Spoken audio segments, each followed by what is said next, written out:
या बातमीचे प्रायोजक आहेत वंश फिटनेस सेंटर, कादरी हॉस्पिटल, नई जिंदगी रोड, सोलापूर। सोलापूर शहर जिल्ह्यातील विना अनुदानित खासगी प्राथमिक शाळांच्या 20% टप्पा अनुदानाच्या अभिलेख व रजिस्टर गहाळ प्रकरणी जिल्हा परिषदेतील सेवानिवृत्त वरिष्ठ सहाय्यकाच्या विरोधात सदर बाजार पोलीस ठाण्यात दाखल करण्यात आलेल्या गुन्ह्याविरोधात उपशिक्षणाधिकारी संजय जावीर यांनी फिर्याद दिली आहे। त्यानुसार तत्कालीन वरिष्ठ सहाय्यक दयानंद एस कन्ना यांच्या विरोधात महाराष्ट्र सार्वजनिक अभिलेख अधिनियम 2005 च्या कायद्याअंतर्गत गुन्हा दाखल केलाय। संजय जावीर यांनी दिलेल्या फिर्यादीत म्हटलंय की नोव्हेंबर 2022 ते ऑक्टोबर 2023 या दरम्यान संजय जावीर हे प्राथमिक शिक्षणाधिकारी म्हणून अतिरिक्त कारभार पाहत होते। फेब्रुवारी 2023 पासून विना अनुदानित खासगी प्राथमिक शाळांना टप्पा अनुदान देण्याचा शासन निर्णय निर्गमित करण्यात आला। त्यानुसार सोलापूर जिल्ह्यातील 20% अनुदान प्राप्त शाळांची यादी शिक्षण संचालकांनी जाहीर केल्यानुसार संबंधित शाळेतील 20% टप्पा अनुदान प्राप्त शिक्षकांच्या वैयक्तिक मान्यता पडताळणी करण्यासाठी जिल्हा परिषद अभिलेख कक्ष व पंडित जवाहरलाल नेहरू वसतिगृह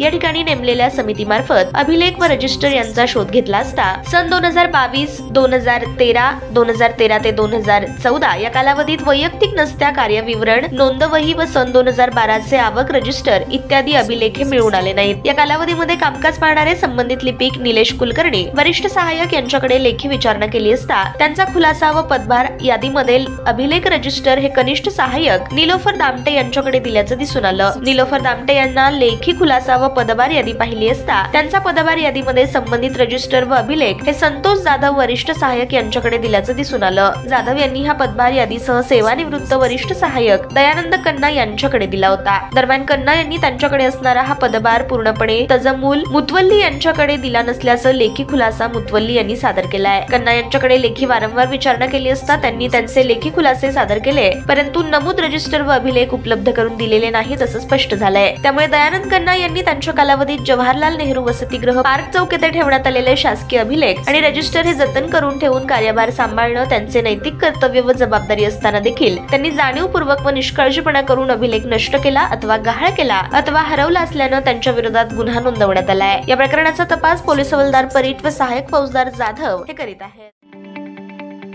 ताज्या बातम्या पाहण्यासाठी प्राईम महाराष्ट्र न्यूज चॅनलला सबस्क्राईब करा।